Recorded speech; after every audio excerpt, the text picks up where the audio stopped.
మంగళవారం ముఖ్యమంత్రి రేవంత్ రెడ్డి విడుదల చేశారు. 1,00,000 నుంచి 1,50,000 వరకు రుణమాఫీ కోసం 6,191 కోట్ల నిధులు విడుదల చేశారు. రెండో విడతలో భాగంగా అసెంబ్లీలో సీఎం ప్రారంభించారు. వేదికపై 17 మంది రైతులకు సీఎం చేతుల మీదుగా చెక్కులు పంపిణీ చేశారు. కాంగ్రెస్ అగ్రనేతలు రాహుల్, సోనియా గాంధీ ఇచ్చిన మాట ప్రకారం రైతులకు రుణమాఫీ చేస్తున్నామని, 1,50,000 వరకు ఉన్న రైతుల రుణాలని మాఫీ చేస్తామని సీఎం రేవంత్ రెడ్డి తెలిపారు.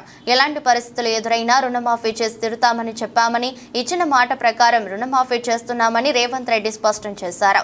దేశ భద్రత, ఆహార భద్రతకు కాంగ్రెస్ పార్టీ ప్రాధాన్యం ఇచ్చిందని, రైతుల కష్టాలు గుర్తించే నెహ్రూ ఆనాడు సాగునీటి ప్రాజెక్టులు నిర్మించారని రేవంత్ రెడ్డి వ్యాఖ్యానించారు.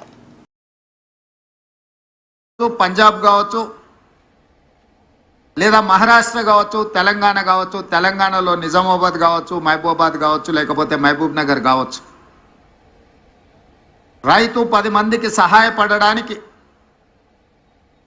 10 మందికి పట్టెడు అన్నం పెట్టడానికి, తన అప్పుల పాలైనా సరే తన వృత్తిని 10 మందికి ప్రయోజనం చేకూరాలి అని చెప్పి క్రాప్ లోన్ తీసుకొని వచ్చి పెట్టుబడిగా పెట్టి పంటలు పండిస్తే ఆ పంటలకు సరైన గిట్టుబాటు ధర రాకపోవడమో, పంట ఆశించిన మేరకు ఉత్పత్తి జరగకపోవడమో,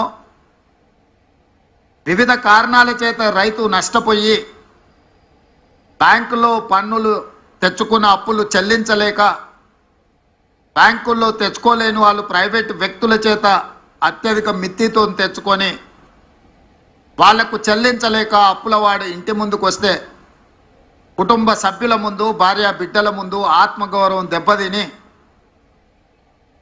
ఏ సొంత పొలంలో సిరులు బండాలి అని ఆలోచన చేసినరో అదే సొంత పొలంలో పురుగుల మందు తాగి ఆత్మహత్యలు జరుగుతున్న విషాదకరమైన సంఘటనలు ఎన్నో మనం చూస్తున్నాం. అందుకే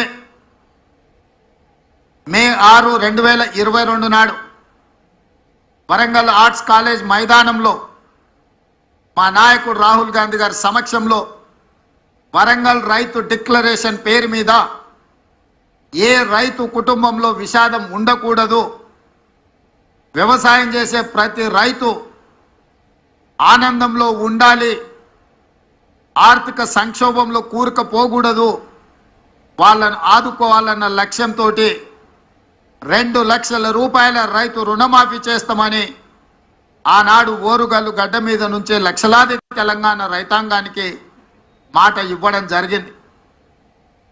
రైతు డిక్లరేషన్లో మేము మాట్లాడిన అంశాలను చాలామంది టీవీల ముందు, పేపర్ల ముందు అవహేళన చేస్తూ ఈ దేశంలో ఎవరూ చేయలేదు, తెలంగాణ రాష్ట్రంలో గత ప్రభుత్వం 2014లో 1,00,000 రూపాయల రుణమాఫీ చేస్తా అని మొదటి విడత కాదు, 5 సంవత్సరాలు 60 నెలలు 4 విడతల్లో చేసి చివరికి అసలు కంటే మిత్తి ఎక్కువయి రైతుకు ఇచ్చిన 1,00,000 రూపాయల రుణమాఫీ కూడా మిత్తిలకే సరిపోయి అసలు బకాయి అట్లనే ఉండే విధంగా ఆనాటి పరిస్థితులు.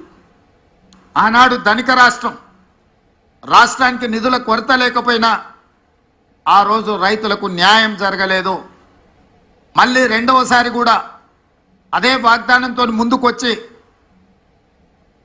రుణమాఫీ చేస్తాం 1,00,000 రూపాయలు అని చెప్పి అంచనాలు 19,000 కోట్లకేసి చివరికి 12,000 కోట్ల రూపాయలే రెండవసారి కూడా 4 విడతలలో చెల్లించి రెండవ విడత 6,198 కోట్లు, దాదాపుగా 6,40,000 మంది పైచిలకు రైతు కుటుంబాలకు ఈరోజు చెల్లిస్తున్నాము.